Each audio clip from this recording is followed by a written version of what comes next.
Good morning students. हमने अपने पिछले वीडियो में आपको एक्सप्लेन किया था कि रेट ऑफ एक्सचेंज और डिमांड फॉर फॉरेन करेंसी के बीच नेगेटिव रिलेशनशिप होता है। आज हम इसको ऑपोजिट डायरेक्शन में डिस्कस करेंगे कि अगर फॉरेन करेंसी की डिमांड इंक्रीज हो जाए तो इससे फॉरेन एक्सचेंज रेट पर क्या इंपैक्ट पड़ेगा, वो हम यहां पर डिस्कस करेंगे। उसके बाद फिर उसकी एप्लीकेशन भी देखेंगे। तो यहां मैंने आपको इस ग्राफ में दिखाया है कि S is supply of foreign exchange, demand is the demand for foreign exchange, both are equal at point E. So at point E, R1 is the rate of exchange, that it is 60 rupee. Now demand increases from D to D1. So by the new demand curve, we set new equilibrium point E1 because it equal to the supply at E1 point. Now at new equilibrium point E1, the rate of exchange is 70.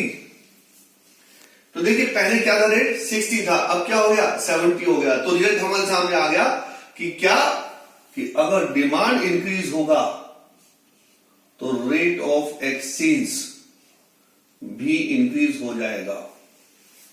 कि अगर demand increase होगा तो rate of exchange भी increase हो जाएगा। Is it clear? तो देखिए आपसे कुछ ऐसे एप्लीकेशन टाइप क्वेश्चन पूछ लेते हैं इस टॉपिक के ऊपर। If government of India increase import duty,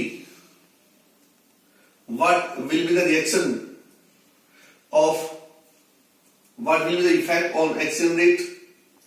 If government of India encourage import or reduce import duty, give subsidy, so what will happen to the exchange rate of foreign currency? तो ऐसी question आप बना के आपसे पूछ सकते हैं।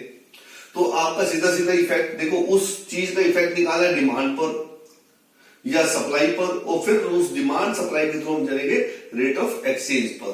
तो यहां पर हमने क्या लिखा कि डिमांड अगर इंक्रीज हो जाती है तो रेट ऑफ एक्सचेंज भी इंक्रीज हो जाता है। यहां पर मैं स्टूडेंट्स एक छोटी सी टर्म और आपको एक्सप्लेन कर देता हूं। एक टर्म होती है फॉरेन एक्सचेंज रेट में एप्रिसिएशन और डेप्रिसिएशन।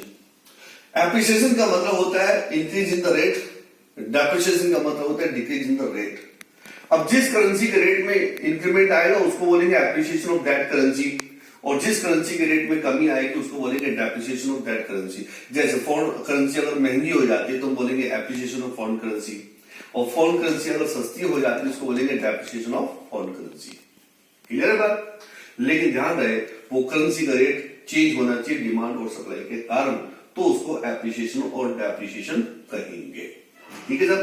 तो यहां पर क्या हुआ है, डिमांड के इंक्रीज होने से फॉरेन करेंसी क्या हो गई है, महंगी हो गई है, या फॉरेन करेंसी के रेट हाई हो गए हैं, तो इसको हम क्या बोलेंगे, एप्रिसिएशन ऑफ फॉरेन करेंसी। यहां भी एक बात और समझ लीजिए कि जब एक करेंसी एप्रिशिएट होती है तो उससे ऑपोजिट करेंसी डेप्रिशिएट हो जाती है। इसका मतलब आप कह सकते हो कि इंडियन करेंसी इज डेप्रिशिएटेड, यानी इंडियन करेंसी सस्ती हो गई है। पहले $1 में 60 रुपए मिलते थे, अब $1 में 70 रुपए मिलेंगे। क्लियर है बात समझ में आ गई होगी कि डिमांड के इंक्रीज होने से रेट ऑफ एक्सचेंज इंक्रीज हो गया। ठीक है, आइए उल्टा समझते हैं। What happen if demand for foreign currency fall? Government ने रिस्ट्रिक्शन लगा दिया इंपोर्ट के ऊपर। तो जब गवर्नमेंट ने डिमांड फॉरेन करेंसी से फॉरेन कंट्री से इंपोर्ट पर रिस्ट्रिक्शन लगा दिया है, तो इससे फॉरेन प्रोडक्ट की डिमांड कम हो जाएगा, और फॉरेन प्रोडक्ट का डिमांड कम हो जाएगा तो फॉरेन करेंसी की डिमांड भी कम हो जाएगी। तो फॉरेन करेंसी की डिमांड फॉल हो गई है, और ये सप्लाई कर्व के साथ इस E1 पॉइंट पर इंटरसेक्ट कर रही है। तो इस E1 पॉइंट पर एक नई रेट ऑफ एक्सचेंज का डिटरमिनेशन हुआ R2, जो पहले से कम है, पहले से डाउन है। रेट ऑफ एक्सचेंज पहले से कम हो गई है, यानी पहले R1 थी अब R2 है। इसका मतलब पहले 60 रुपी थी अब 50 रुपी है। इसका मतलब डॉलर पहले 60 रुपए का मिल रहा था, अब डॉलर 50 रुपए का मिलेगा, यानी फॉरेन प्रोडक्ट हमारे सस्ता हो गया। ये समझिए, वो चलो बात की इफेक्ट है, लेकिन अभी हम समझेंगे कि डिमांड अगर फॉल हो गई है तो फॉरेन करेंसी के रेट भी डाउन हो गए हैं। ठीक है, तो इसको हम क्या बोलेंगे, डेप्रिसिएशन ऑफ फॉरेन करेंसी। क्या बोलेंगे इसको, डेप्रिसिएशन ऑफ फॉरेन करेंसी, यानी फॉरेन करेंसी क्या हो गई है, डेप्रिशिएट हो गई है, यानी सस्ती हो गई है। तो हमारी करेंसी क्या हो गई, महंगी हो गई, उससे ऑपोजिट चलेंगे। Our currency is appreciated. क्या मतलब हुआ कि पहले $1 में कितने मिलते थे, 60 रुपये मिलते थे, अब $1 में कितने मिलेंगे, 50 रुपये मिलेंगे। इसका मतलब हमारा रुपया महंगा हो गया है, स्ट्रॉन्ग हो गया है, मजबूत हो गया है, और डॉलर कमजोर हो गया है। इस केस में यहां पर हमारा रुपया कमजोर हो गया है और डॉलर स्ट्रॉन्ग हो गया है। तो ये मैंने आपको टॉपिक क्लियर किया है। Increase in demand for foreign exchange का इफेक्ट क्या होगा, साथ ही साथ मैंने आपको एप्रिसिएशन ऑफ फॉरेन करेंसी बताया। डिक्रीज इन डिमांड का फॉरेन करेंसी पर क्या इफेक्ट पड़ेगा, और साथ ही साथ मैंने आपको बताया डेप्रिसिएशन ऑफ फॉरेन करेंसी। आइए कुछ एप्लीकेशन समझते हैं कि फॉरेन करेंसी की डिमांड कब इंक्रीज होगी। इसका मतलब हमारी कंट्री से आउटफ्लो कब होगा मनी का, ये हमें समझना है इंक्रीज इन डिमांड के थ्रू। If government of India give subsidy to import goods like for the development of our country, government of India give subsidy to buy capital goods like machinery, what will be the impact on our exchange rate?